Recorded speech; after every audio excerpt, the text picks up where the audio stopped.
So here I am, 20 something year old, 24, 5 year old clinician. Don't really have a bank of money. What do I do? I did, I think, purchase my first condo when I was like 25. So I definitely had to add some collateral. So I'm like, what do I do? I want to open this business. So someone told me, I went to a bank about getting a loan, like, you really need a business plan. What the heck's a business plan? I went to PT school, I don't know what a business plan is. So they directed me to this site or this, company conglomerate called SCORE, which is an acronym for essentially, retired executives who help you with your business plan. So the closest one to me was over at Boston College. I went over there. I met with this gentleman who helped me outline, what my plan was going to be. I had a good friend, Andrew Latimer, who was already an accountant at the time, helped me with numbers and put that business plan together. And I got a loan back in 1999 for $75,000.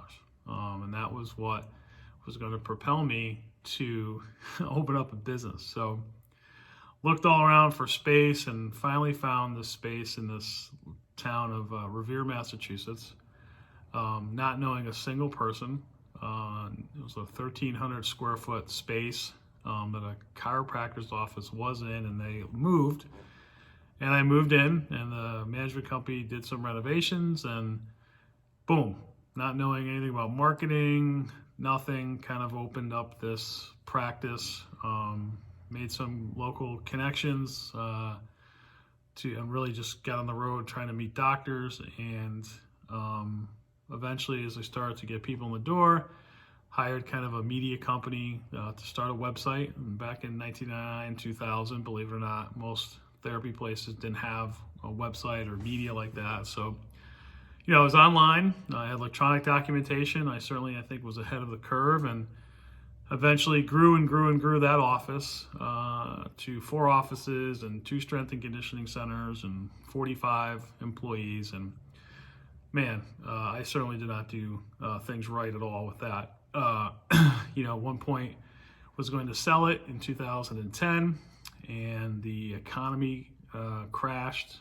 We had a huge big company crash. Remember that? Like, for instance, AIG crashed. So AIG owns many companies, many insurance companies, including workers' compensation insurance companies, motor vehicle insurance companies, and all of a sudden our revenue went kaput, went down the tubes.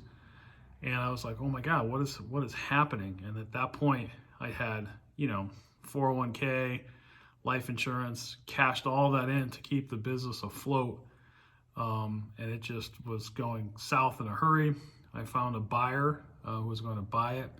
And of course, they promised you the world. And then, right the last second, they called at the 11th hour and said they didn't have money. So that brought through a whole thing of getting behind on, payroll, taxes, everything. And finally, when it was sold, I was able to make everybody whole, thank God. But it was certainly not a fun time to go through, working, hundreds of hours a week, putting all this time in to make things go right. Every time you tried to make something go right, there was something else that happened. Banks not being able to extend your credit, and all this kind of stuff went on. And it was just a whole big snowball effect. So finally, when I sold that back in 2012, got out, did some home care for a while, and then that's on to my next journey.